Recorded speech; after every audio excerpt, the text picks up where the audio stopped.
అందరికీ నమస్కారం. కువైట్ దేశం వేల మంది ప్రవాసులను ఉద్యోగాల నుంచి తొలగించనుంది. 2025లో ప్రవాసులకు ఇది పెద్ద శాఖ అని చెప్పుకోవచ్చు. అలాగే civil service bureau, civil service commission కువైట్లో మనం చూసుకుంటే 2017 నుంచి కువైట్లోని ప్రభుత్వ రంగంలో కువైటైజేషన్ అని చెప్పేసి కువైటీకరణను అమలు చేస్తూ ఉంది. ఈ నేపథ్యంలో ప్రభుత్వ రంగంలో పనిచేస్తూ ఉన్న ప్రవాసులను ఉద్యోగాల నుంచి తొలగించి కువైటీ పౌరులకు వారి యొక్క స్థానంలో ఉద్యోగాలు కల్పిస్తూ ఉంది. ఈ నేపథ్యంలోనే ఈ సంవత్సరం కూడా వేల మంది ప్రవాసులను ఉద్యోగాల నుంచి తొలగిస్తున్నట్లు సివిల్ సర్వీస్ కమిషన్ ప్రకటించింది. వివరాల్లోకి వెళితే మార్చి 31 తర్వాత కువైట్లోని ప్రభుత్వ రంగంలో పనిచేస్తూ ఉన్న ప్రవాసుల కాంట్రాక్టులను రెన్యువల్ చేసేది లేదని చెప్పేసి సివిల్ సర్వీస్ కమిషన్ ప్రకటించింది. మార్చి 31 తర్వాత ప్రభుత్వ ఉద్యోగాన్ని కలిగి ఉన్న ఏ ప్రవాసుడి కాంట్రాక్టులు రెన్యువల్ చేసేది లేదని చెప్పేసి సివిల్ సర్వీస్ కమిషన్ తెలిపింది.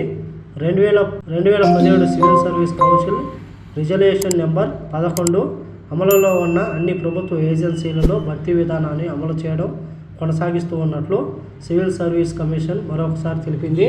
రిప్లేస్మెంట్ పాలసీ ప్రారంభం అయినప్పటి నుంచి కువైట్ మహిళల పిల్లల మినహా పెద్ద సంఖ్యలో ప్రవాసుల సేవలు రద్దు చేయబడ్డాయి.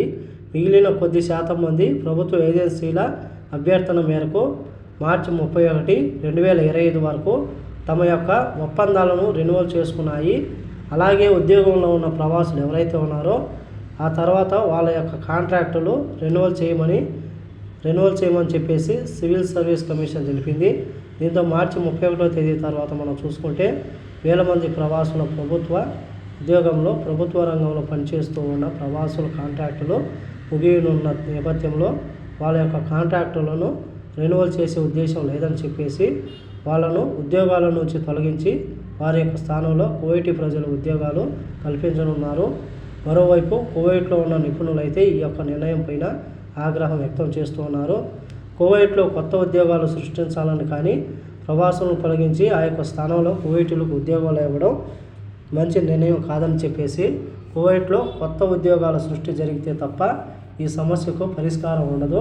కువైట్లో ప్రవాసులు లేకపోతే కానీ కువైట్ దేశ అభివృద్ధి అసాధ్యమని చెప్పేసి కొంతమంది తెలుపుతూ ఉన్నారు. మరి కువైట్ దేశం ఇటువంటి నిర్ణయాలలో మరి రాబోయే రోజుల్లో ఏం జరుగుతుందో వేచి చూడాల్సింది. కాబట్టి ఈ వీడియో నచ్చితే లైక్ చేయండి, షేర్ చేయండి, సబ్స్క్రైబ్ చేసుకోండి. నెక్స్ట్ వీడియోలో మళ్ళీ కలుద్దాం. జై హింద్.